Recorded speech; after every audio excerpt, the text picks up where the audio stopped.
Les vraies voix, Frédéric Brindel.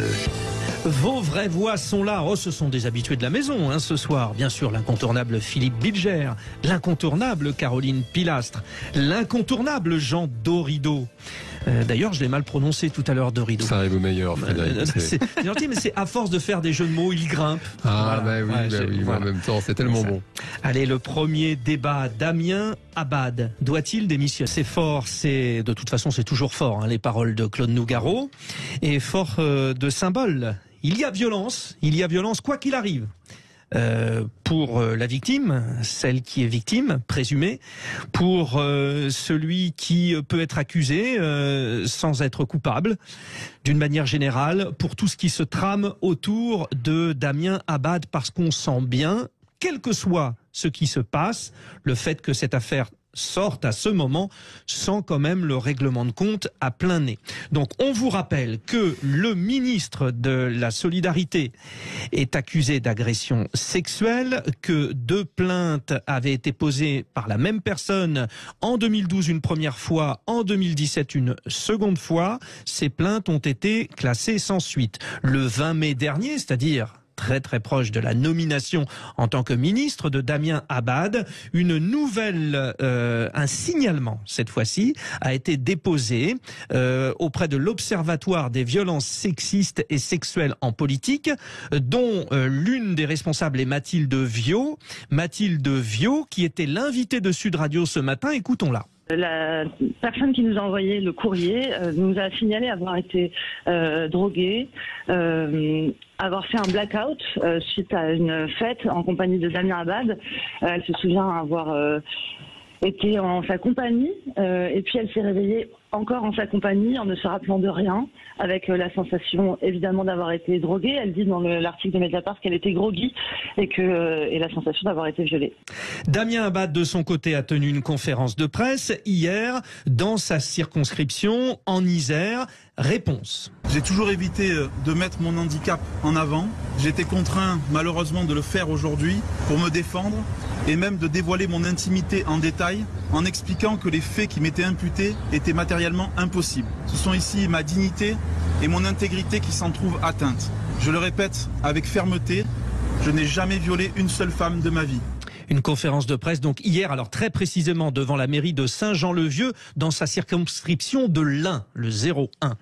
Voilà pour Damien Abad. Du coup, beaucoup de réactions politiques, vous l'imaginez, avec notamment le journal Libération qui titre intenable en parlant de la situation de Damien Abad au gouvernement intenable. Alors, que faut-il faire? Faut-il démissionner? Nous allons bien sûr en parler avec nos vraies voix. Vous donnez votre avis sur le compte Twitter et sur le compte Facebook de Sud Radio. Vous, les auditeurs, Damien Abad doit-il démissionner? Vous dites oui, vous dites non. Bruno Cotresse, politologue, chercheur au CNRS, au CEVIPOF, à Sciences Po, est avec nous. Bonsoir, cher Bruno Cotresse. Bonsoir à vous tous. Bonsoir. Bon, quand on parle de démissionner, alors on va essayer de faire fi de la question de la culpabilité ou non, puisque comme l'a rappelé la porte-parole du gouvernement, ce n'est pas à nous, journalistes, mais bien à la justice de trancher. En revanche, de par cette position de ministre, on va dire en situation compliquée, est-ce que la nécessité de se retirer se pose, Bruno Cotresse? Aux yeux d'une bonne partie de l'opinion publique, je pense que oui. Je pense que oui, qu'on aime ou qu'on n'aime pas cette situation, qu'on aime ou qu'on n'aime pas ce contexte. On est aujourd'hui dans un contexte où l'opinion publique est devenue très, très, très sensible à la question de l'exemplarité des élus. Nous, on le voit dans les enquêtes qu'on réalise à Sciences Po, notre baromètre de la confiance politique réalisé toutes les années et qui, toutes les années, montre le regard désenchanté, critique, défiant que les Français portent sur les politiques et notamment avec un point qui concerne cette affaire, qui est le sentiment que les politiques vivent dans un monde à part, que les règles qui s'imposent à tous les Français ne s'imposent pas aux politiques. Et c'est vrai que de ce point de vue-là, il y a une exigence d'exemplarité qui est très très forte aujourd'hui. Et au-delà de l'exigence d'exemplarité, c'est vrai que quand on entend un ministre qui aujourd'hui nous dit qu'il est obligé de mettre son intimité sur la place publique, tout ça renvoie une image au fond assez dégradée. Nous sommes très mal à l'aise. Nous sommes très mal à l'aise quand on est voit assez ça. dégradé de notre vie politique. Donc on est dans un contexte où il sera quand même de toute façon très difficile au nouveau ministre des Solidarités et du Handicap. Il lui sera quand même très difficile d'avoir les coudées complètement franches pour impulser son action. Il va être questionné, il va être regardé différemment. Donc sa situation devient quand même très compliquée. Alors, les vraies voix de Sud Radio vont donner leur avis, vont vous questionner, cher Bruno Cotresse. Juste peut-être, Philippe Bilger, quand Sandrine Rousseau souhaite qu'il soit démis de ses fonctions par principe de précaution. La précaution, ça veut dire qu'il se met en retrait, mais le temps de la justice est assez long. Ça veut dire que s'il se met en retrait pour précaution, en fait, il est de fait condamné, puisque peut-être son rêve d'être ministre ne peut pas être appliqué, Philippe Bilger. Il y a, je dirais rapidement, Frédéric, je vois 3 niveaux. D'abord, il est évident que le moment médiatico-politique où tout cela surgit n'est pas neutre. Étrangement, il vient d'être nommé ministre et cette affaire ressort. Deuxième point, sur le plan judiciaire, d'une certaine manière, je reprends ce qu'a dit la porte-parole hier. Nous avons un classement sans suite. Sur le plan judiciaire, il n'y a rien qui justifierait la démission du ministre Abad. Alors il reste ce que j'appellerais le plan de la décence. C'est ce qui a été évoqué par Laurence Rossignol, qui dit que, au fond, peu importe le regard judiciaire, dès lors qu'une accusation est formulée et qu'évidemment elle met mal à l'aise la situation du ministre et fragilise en réalité son rôle, il faudrait qu'il soit démis. Je ne serais pas fondamentalement hostile à cette obligation de décence et de précaution si elle ne risquait pas demain d'ouvrir la porte à de multiples dénonciations parfaitement absurdes. Je cite souvent cette phrase du grand avocat américain qui, à propos des réseaux sociaux, dit que la plaie, c'est l'accusation par dénonciation, c'est la culpabilité, par accusation, et c'est ce qu'on risque d'avoir si à chaque fois qu'un ministre est mis en cause d'une manière soi-disant plausible, il est obligé de démissionner. On ouvrira la porte à des je dirais sans doute à des erreurs, voire à des injustices au nom de la pureté, mais ça, c'est dangereux. On développe là sur Sud Radio l'un des centres. Oui, il y a plusieurs centres dans cette affaire.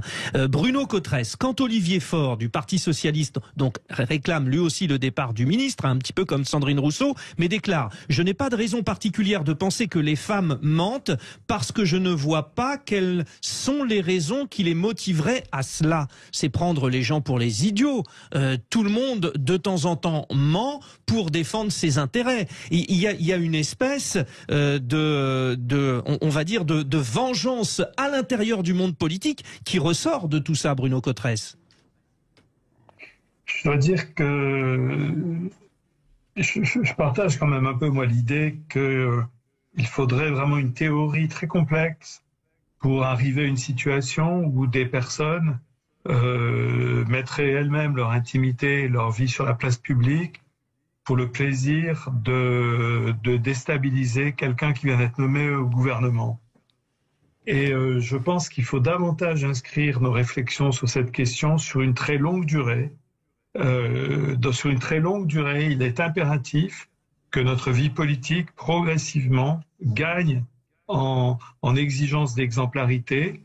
Ça fera, et Philippe Bilger a tout à fait raison de le rappeler, ça fera sans doute des désastres à un moment donné de personnes qui sont accusées alors qu'elles étaient parfaitement innocentes.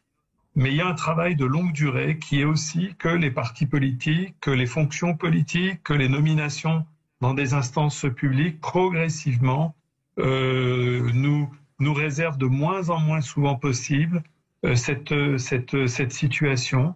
On a fait des progrès considérables en France en matière de moralisation économique. la haute autorité pour la transparence de la vie publique épluche quand même beaucoup les situations administratives et fiscales des futurs membres des gouvernements. Ça nous a à peu près maintenant protégés d'avoir des membres du gouvernement qui n'auraient pas déclaré leurs impôts.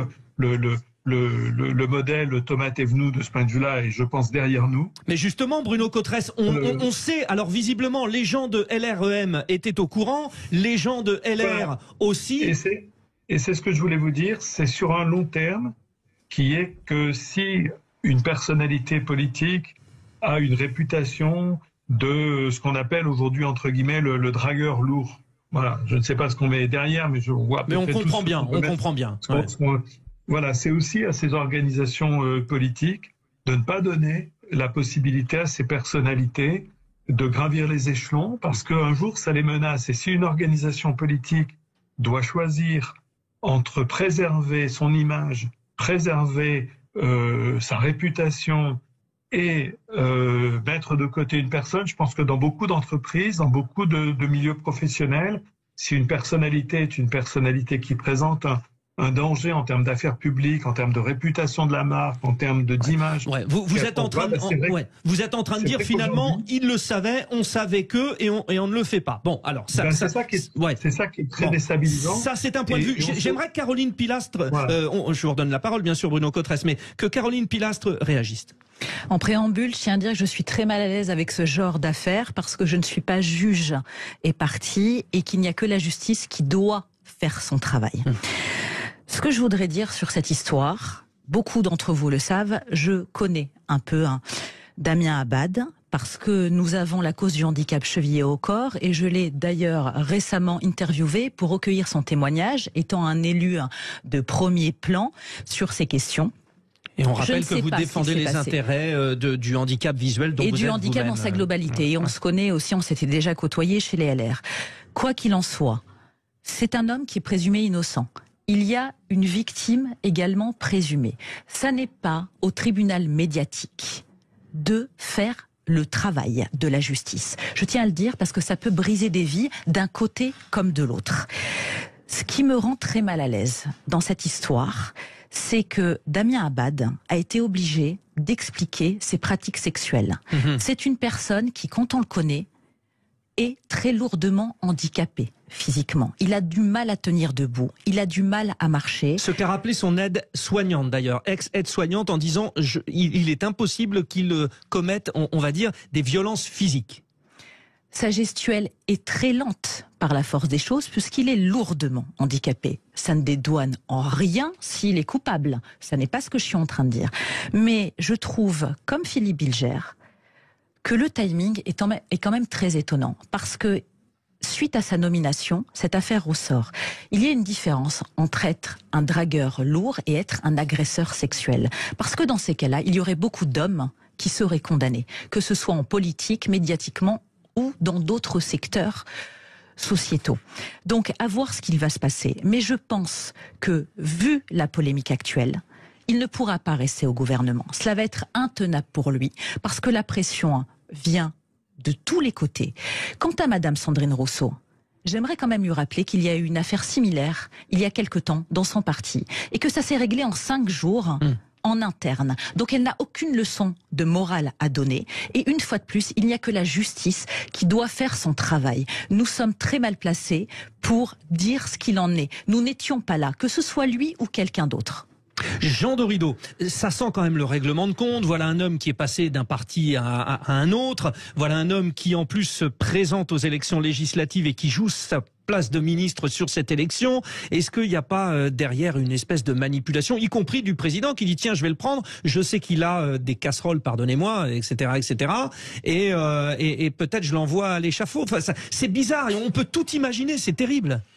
Ben alors écoutez, tout imaginer peut-être sur cette dernière hypothèse d'un président qui saurait qu'il y avait des casseroles. Pour l'instant, ce n'est pas ce qui est dit. Même la première ministre explique qu'elle découvre l'affaire, ce qui peut paraître d'ailleurs étonnant effectivement quand on voit que même le moindre job de fonctionnaire quand même fait l'objet d'une enquête. Il savait qu'il y avait des casseroles sans suite. C'est là la différence.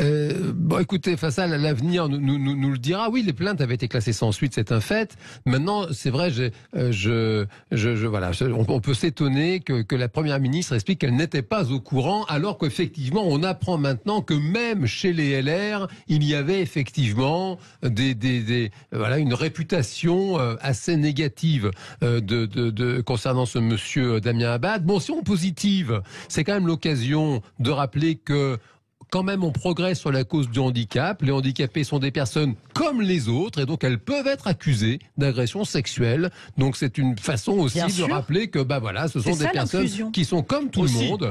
Donc est-ce que ce monsieur est coupable ou pas, comme l'a très bien dit Caroline, ça c'est la justice qui doit en décider, qui l'a déjà décidé, puisque de ce que j'ai lu dans la presse, les plaintes ont été classées sans suite. Donc quand une plainte est classée sans suite, c'est que manifestement, il n'y a pas suffisamment d'indices graves et concordants, comme disent les spécialistes, pour poursuivre quelque chose. Alors les auditeurs, et pour conclure, ressortent, parce que je crois que c'est un observatoire, une association en fait, dans laquelle d'ailleurs à laquelle appartient Jean Rousseau, qui a fait des mails au gouvernement, voilà, pour attirer leur attention là-dessus, et que c'est manifestement parce qu'il n'y a pas eu de réponse qu'elle médiatise aujourd'hui l'affaire. Les auditeurs de Sud Radio disent à la question Damien Abad doit-il démissionner? Oui à 81%, non à 19%. Bruno Cottresse, je suis désolé, est-ce qu'en 10 secondes vous pouvez nous confirmer que quoi qu'il arrive, le monde politique est un univers terriblement impitoyable plus que jamais? En 10-15 secondes, s'il vous plaît. Oui, c'est clair, et je dirais qu'il y a même une forme